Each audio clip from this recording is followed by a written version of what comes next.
How was working with the director? How was a little bit, especially in this film, how does that work? Well, I mean, it still works very much in this respect of when you're starting a new documentary project with new directors that you haven't worked with before, where you're trying to set the visual style. They'll give you examples of films that they've seen that they've liked. So I don't know if you remember the Polish film Ida that had the black and white.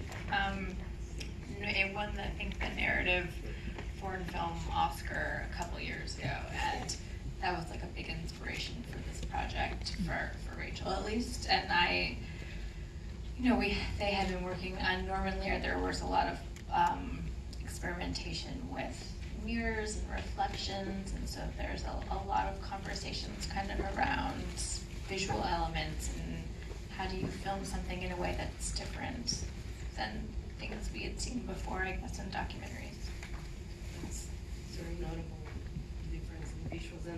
And can you tell us about the relationship that you have with the characters as a cinematographer? And yeah, I think it's actually kind of interesting because directors obviously feel very connected to the characters, but I think also the people behind the camera do, and it is a bit of a different bonding experience because there's a physical element separating you from them.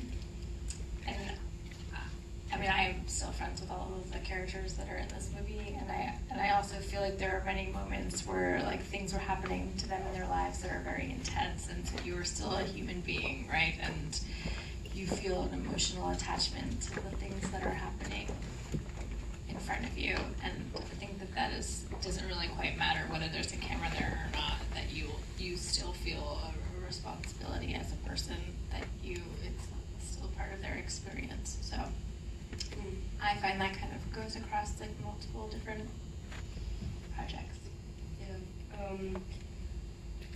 And how about the access, like being in this world, because it's not, it's not. So can you tell us about your experience about as a woman filming this and Well, part of the reason why there are two DPs, there's a woman and then there's a man.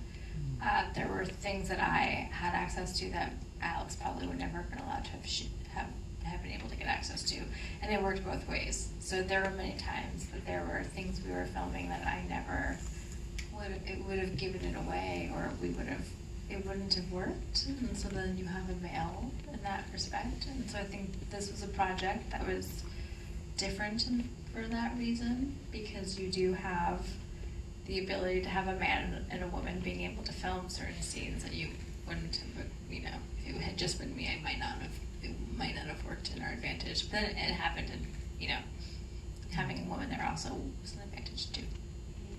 And at any time in the film, in these intense moments, did you feel like, do you want to stop filming, or is it always like a intuitive decision or scripted? It's not scripted. I think that there are moments that were quite intense, but we always kept rolling. But there's still this kind of attachment to I don't know, I feel, and it's not just in this film, but in other projects too, that you kind of defer to the person who is the subject of your film.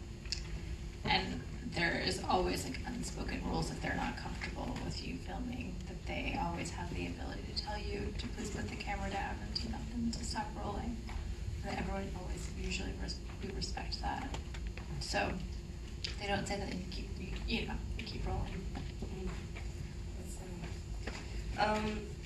So this you already have the answer, but if you can go deeper in your decisions on how to shoot this film and a little bit why, because it has a lot of like visual proposal, I think, and why were these? I think at the time of us making this film, we were all collectively trying to kind of push the boundaries of how documentaries look and how can you make them feel more cinematic, because they can. This is a good example, right? There is the ability to make a documentary look similar to a narrative film and to use those things. And I think because of the simplicity of the subject matter and how we were filming only in New York, that we were allowed to let things unfold often in front of the camera, that normally you don't have the time to sit there and wait and let something happen for a really long time. And what I always found so helpful as the cinematographer on this too is that the directors like really wanted you to hold shots for a really long time. And that, because of that, I think that it allows for moments to happen that normally you would feel that you would have to cover in a quicker way because of a time constraint. So that was a really lovely choice that they made. Works great.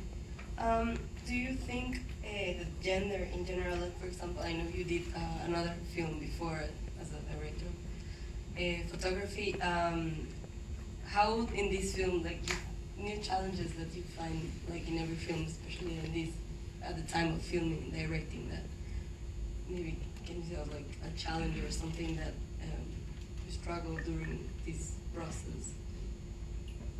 I don't really think I had any. I didn't really struggle because of my gender. I do think in other projects I've worked on that have maybe been centered around more just having a female crew, that it actually does make a big difference, especially when you're dealing with subjects of